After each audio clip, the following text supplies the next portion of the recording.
Dans l'assemblée des saints, assoiffé je me tiens, que ton onction descende sur moi.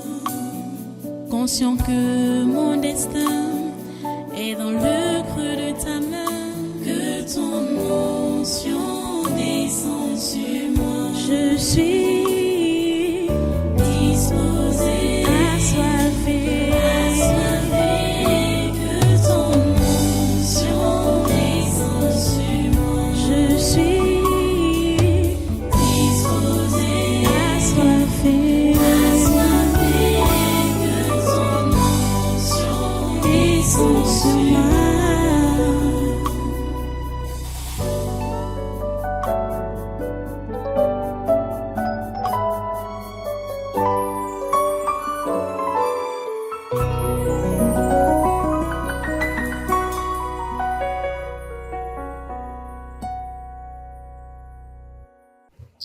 Alléluia.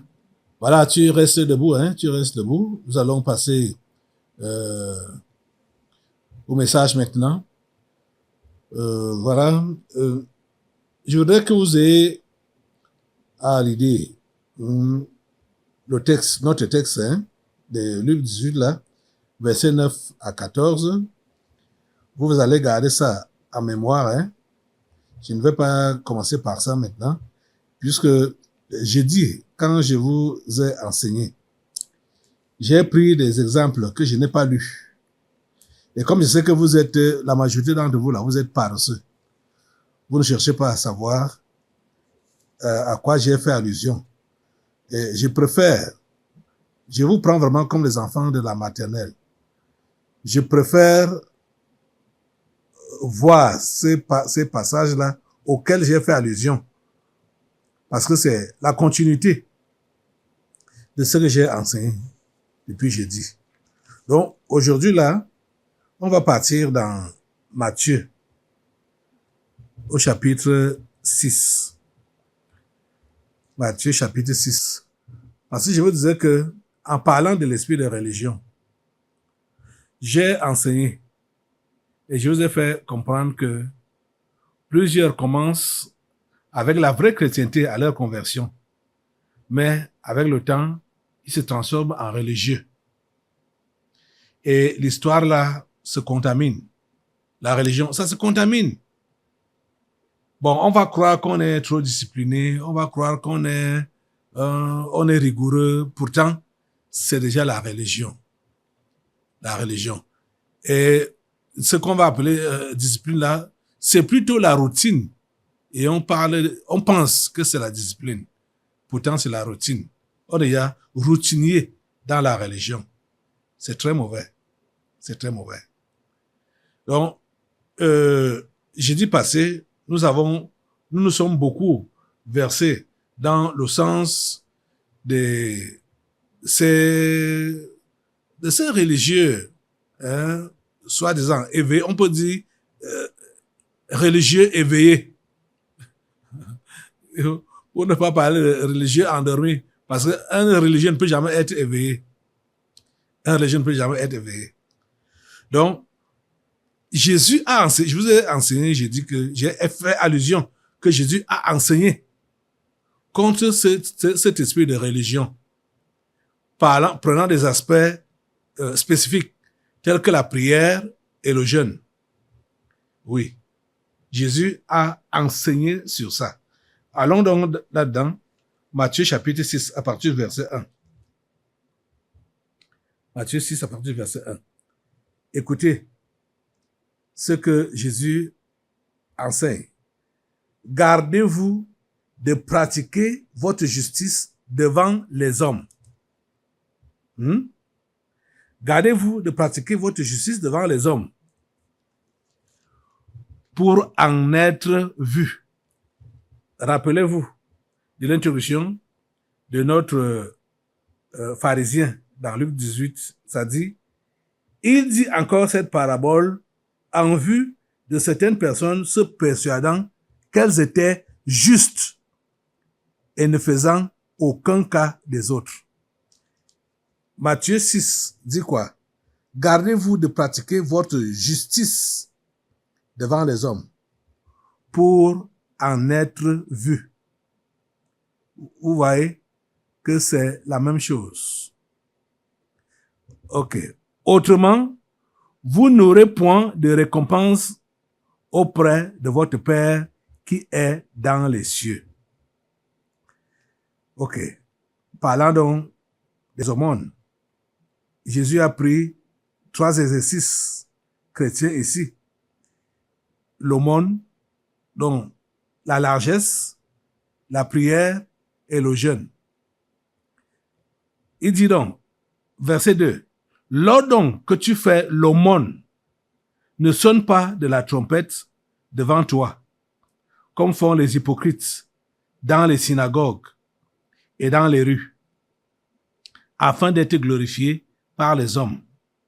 Je vous le dis en vérité, ils reçoivent leur récompense.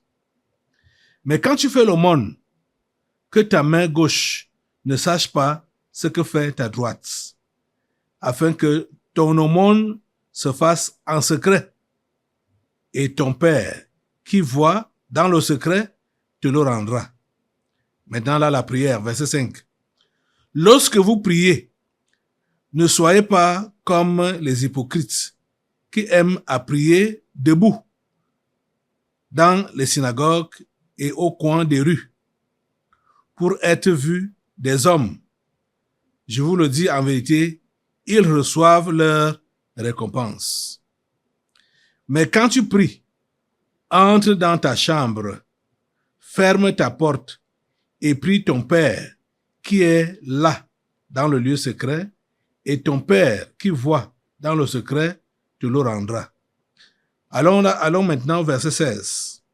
« Lorsque vous jeûnez, ne prenez pas un air triste, comme les hypocrites, qui se rendent le visage tout défait, pour montrer aux hommes qu'ils jeûnent. Je vous le dis en vérité, ils reçoivent leur récompense. Mais quand tu jeûnes, parfume ta tête et lave ton visage, afin de ne pas montrer aux hommes que tu jeûnes, mais à ton Père qui est là, dans le lieu secret, et ton Père qui voit dans le secret te le rendra. » Ok. Voilà, on va jusqu'au verset 18. On arrête là. Prions le Seigneur. Dieu Tout Saint, nous te remercions pour ta parole, parce que tu es tellement un Dieu d'amour. Tu nous aimes et tu veux nous instruire dans tes voies. Donne-nous, Seigneur, des cœurs sages.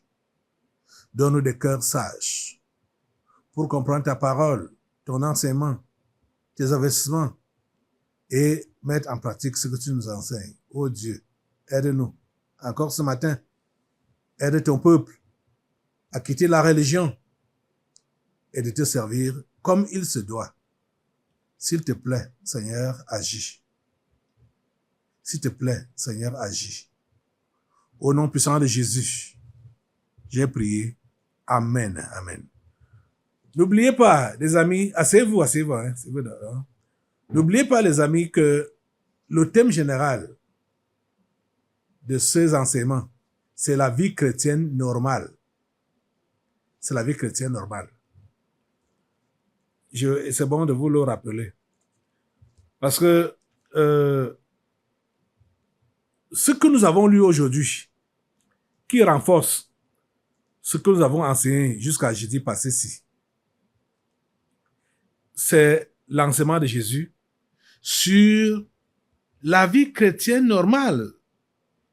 Comme j'ai titré ça depuis de longs mois aujourd'hui. Cher ami, es-tu chrétien? Es-tu chrétien? Ta chrétienté, tu fais ça pour qui? Tu fais ça pourquoi?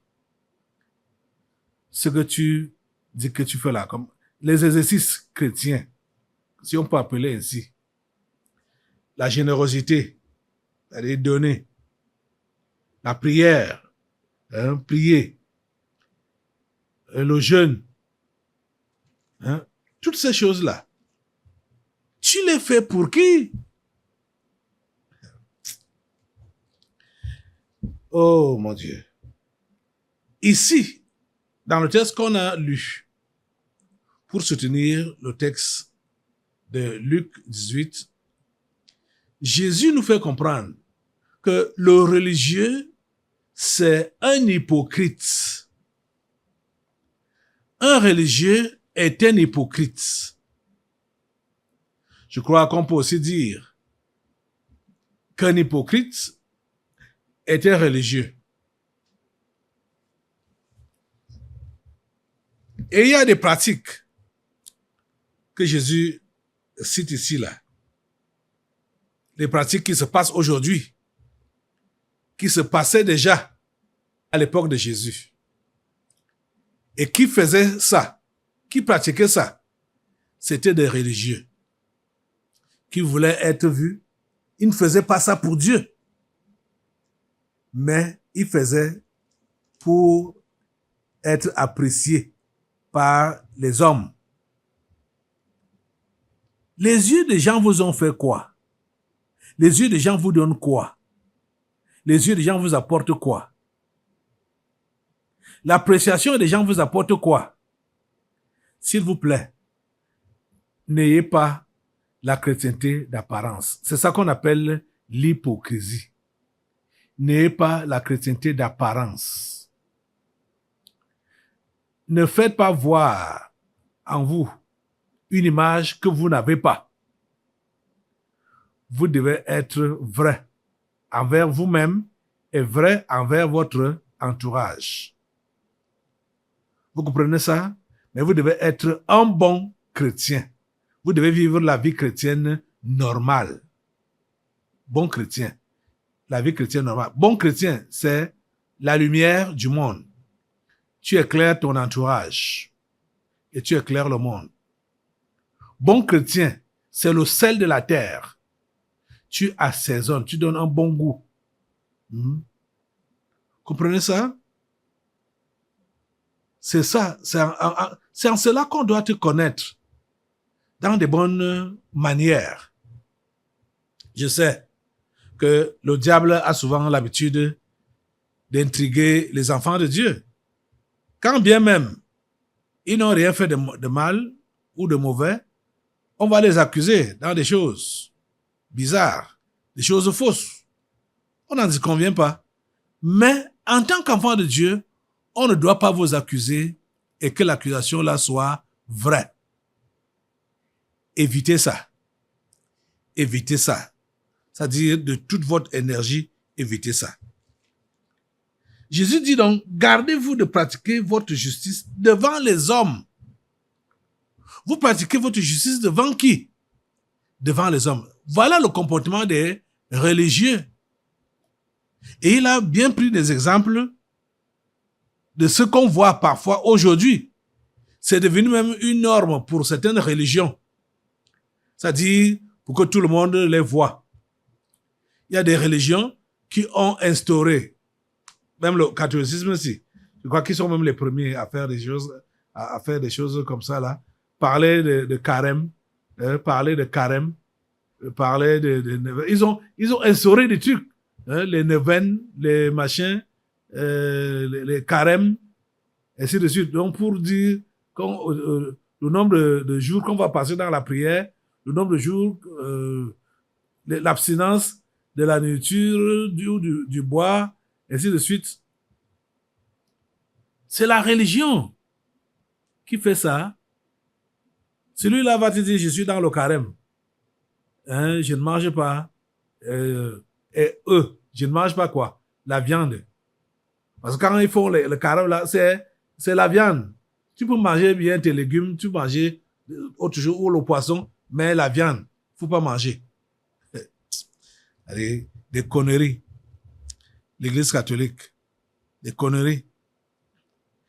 Et c'est comme ça qu'ils voient les yeux des gens pour leur faire croire qu'ils s'occupent des démunis, des malheureux, des pauvres.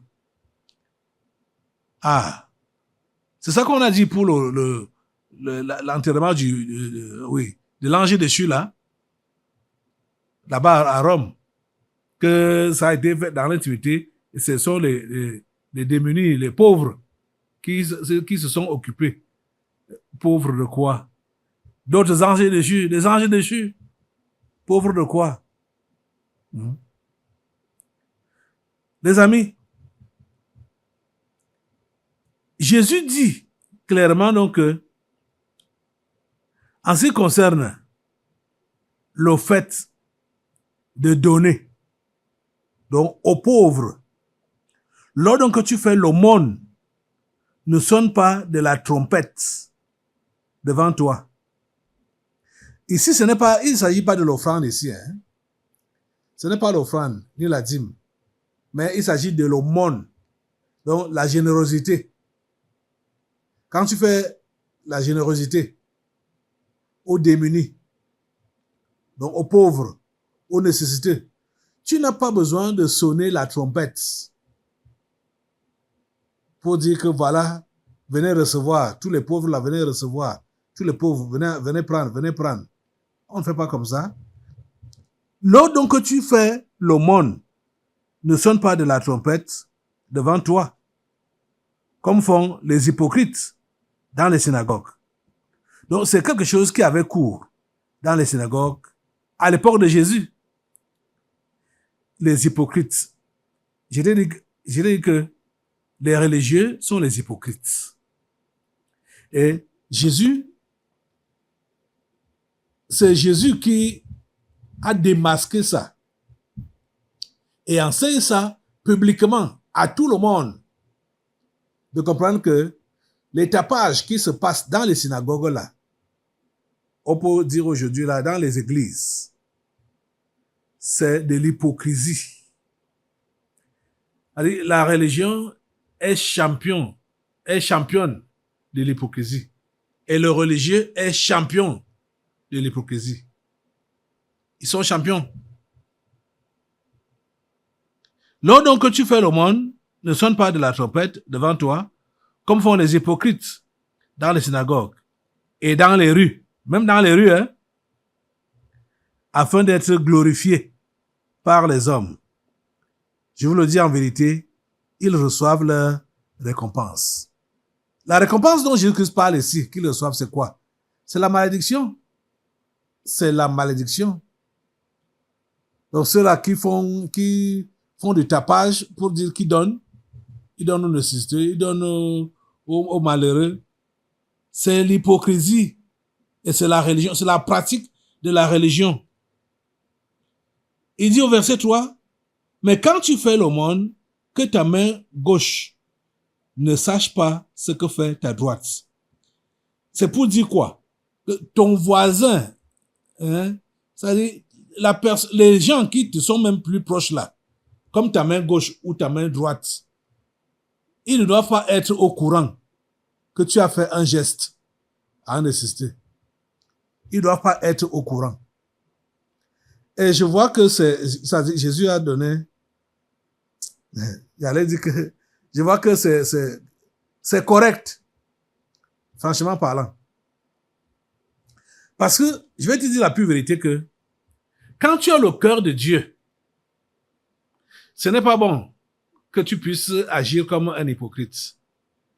Parce que tu agis comme un hypocrite, tu vas t'attirer des problèmes.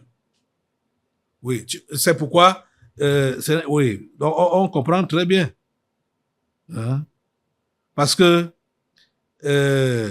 ces gens-là, ils vont aussi recevoir leur récompense, hein? Parce que tous les cas que Jésus-Christ prend là, ces gens-là ont leur récompense. La malédiction. Ils ont la malédiction. Mais quand tu fais l'aumône, que ta main gauche ne sache pas ce que fait ta droite, afin que ton aumône se fasse en secret. Et ton Père qui voit dans le secret te le rendra. Vous comprenez? C'est là que donner a un sens. Quand tu fais ça dans toute la discrétion, Je dis bien, je vous enseigne encore bien, écoutez-moi. Il ne s'agit pas ici de donner ton offrande ni ta dîme. Donner l'offrande et la dîme, ça c'est des choses qui doivent se faire. Vous voyez même que un jour, Jésus était au temple. Les gens donnaient, il est allé s'asseoir à côté du trône, là où les gens venaient jeter leur argent. Jésus a vu combien chacun jetait. Ceux qui avaient beaucoup d'argent mettaient beaucoup. Et il a également remarqué la pauvre veuve qui est aussi venue lancer tout ce qu'elle avait pour vivre. Et Jésus n'a pas manqué de faire remarquer ça. Que voilà, il y a des gens qui ont donné de gros montants là. Mais ces gros montants, c'était seulement le superflu de leur avoir. Mais il y a une pauvre veuve là qui a donné. Et elle a donné tout ce qu'elle avait pour vivre. Elle a dépouillé sa maison. Elle a tout donné. Jésus a remarqué ça. C'est pas qu'il a deviné ou qu'il a prophétisé, mais il a vu comment ça se passait. Et il a fait remarquer ça. Ici, il s'agit donc de largesses qu'on va faire aux démunis, aux nécessiteux. Il ne faut pas sonner la trompette. Ta main gauche, si c'est ta main gauche qui le fait, ta main droite ne doit pas savoir ce qui s'est passé. Vous comprenez? Ok. Ça va permettre que toi-même, que tu sois récompensé par Dieu et que tu aies même la paix avec ton entourage. Parce que ce n'est pas tout le monde qui aime donner. Ce n'est pas tout le monde qui aime donner. Tu comprends? Les gens sont chiches, vous le savez. Et quand un chiche va voir que tu donnes aux autres et tu ne lui donnes pas, tu vois que tu vas te créer des ennemis. Ça ne sera pas bien. Donc, même pour ça, Dieu veut t'épargner donc des ennuis de tes semblables. Fais ça en secret. Donne aux autres en secret. Vous comprenez? Mais vous allez voir que aujourd'hui, on va... Les gens vont plutôt qualifier de celui qui donne discrètement là qu'il est hypocrite. Hein? Il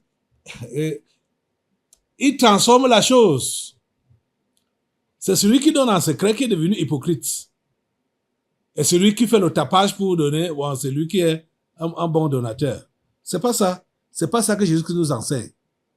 Jésus enseigne que quand on donne avec tapage, on est hypocrite. Il faut donner en secret. Il faut donner pour que rien que les yeux de Dieu qui vont voir ce que tu as fait. Ok. Allons maintenant.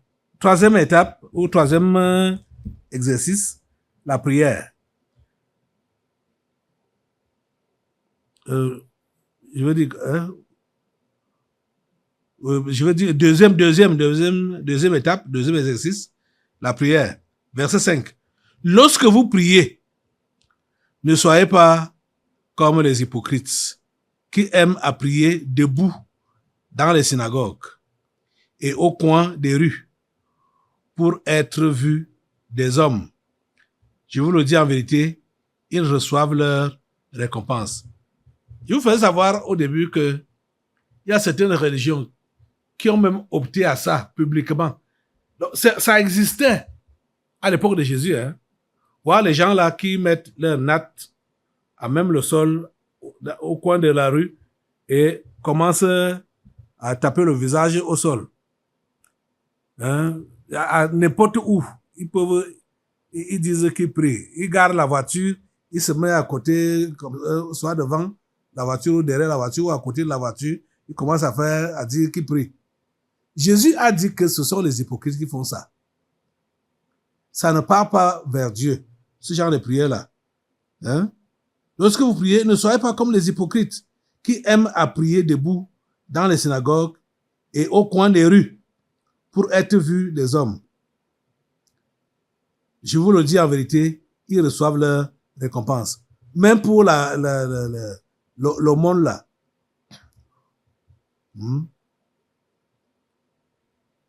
Oui, on a déjà vu ça. Ils reçoivent leur récompense. Les amis, pour prier, il ne faut pas faire la publicité.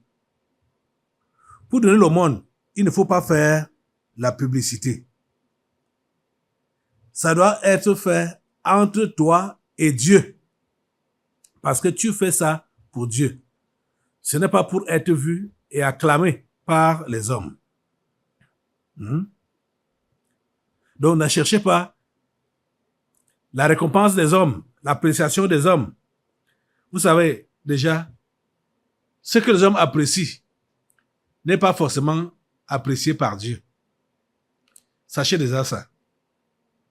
Quand les hommes apprécient quelque chose, comprenez que l'affaire là est une abomination devant Dieu.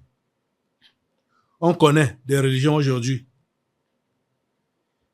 En ce qui concerne le jeûne, par exemple, ils ont des périodes dans l'année où ils disent qu'ils font les jeûnes. Ok. C'est annoncé dans le monde entier, par les radios, les télévisions. Jeûne, le mois de jeûne. Pourtant, ces gens-là mangent. Hein? Ils mangent très tôt le matin et ils mangent tard dans la nuit. Ils disent qu'ils ont jeûné pendant un mois. Ces trucs-là existaient à l'époque de Jésus. Je dirais même avant lui. Parce que quand lui parle ici, il a constaté, il a vu. Et il interpelle maintenant les vrais chrétiens à ne pas faire comme ça. La religion existe depuis. Hein? Vous voyez quand, par exemple, les esprits vont appeler la religion catholique la première fille de la franc-maçonnerie. Ce n'est pas à côté. Hein? Ce n'est pas à côté. Je me rappelle que quand j'étais enfant, on discutait, on avait des disputes, des discussions au niveau des religions là, et il y avait des gens, les autres petits-enfants disaient que la première religion, c'est la religion catholique. La première religion sur cette terre, c'est la religion catholique. Moi, je ne savais même pas que c'est les petits sorciers. Hein. Ils disaient ça avec conviction, que c'est cette religion-là qui est descendue du ciel et que c'est ça que tout le monde doit pratiquer. Vous comprenez ce qu'on appelle ciel. Pour eux, c'est l'enfer. Donc, la première fille de la franc-maçonnerie, c'est la religion catholique. Donc, vous voyez donc, ils ont instauré, que ce soit catholique, que ce soit musulman, et même que ce soit les pentecôtistes, il y a toutes les obédiences sont, même les éveillés, il n'y a personne qui est en reste. Mais c'est bizarre de voir que ceux-là qui sont réellement nés de nouveau, ils avaient commencé dans la religion, bien sûr. Ils étaient peut-être dans l'une des religions que j'ai déjà citées là, mais ils se sont convertis. Mais après, ils se reconvertissent encore à la religion, en faisant ces choses. C'est-à-dire ce que Jésus-Christ refuse là. Ils font ça maintenant subtilement. Ça prend maintenant une couverture spirituelle. un habillage spirituel, alors que c'est la religion. C'est la religion. Il faut avoir les yeux ouverts pour ne pas tomber dans l'esprit de la religion. Il faut avoir les yeux ouverts et l'esprit ouvert. Il faut être très attentif pour ne pas tomber dans la religion, pour ne pas se retrouver dans la religion quand on est déjà né de nouveau et qu'on a commencé la vie chrétienne normale. Il faut être très attentionné. Je veux dire, très attentif. Il faut être très attentif pour ne pas se retrouver dans la religion. C'est facile de se retrouver dedans, sans même savoir comment ça a commencé. C'est pourquoi, comme je vous enseigne là, vous allez vous rendre compte que peut-être, soit vous avez déjà un pied dedans, ou même c'est déjà les deux pieds qui sont dedans, dans la religion. Laissez-vous interpeller rapidement pour sortir de là. Parce que quand vous faites déjà les choses, en attendant que les hommes vous apprécient, en attendant que vous soyez vus, sachez que vous travaillez ou bien vous agissez avec l'esprit de la religion. Cette introduction vaut la peine du chapitre 6 de Matthieu là, qui a dit « Gardez-vous de pratiquer votre justice devant les hommes pour en être vus. Autrement, vous n'aurez point de récompense auprès de votre Père qui est dans les cieux. » Je peux vous dire que la majorité des actions que certains de vous pratiquez, ou vous commettez, ou vous agissez, la majorité, je parle dans le cadre de la chrétienté, je dis la majorité de ces pratiques-là, ou de ces choses que vous faites là,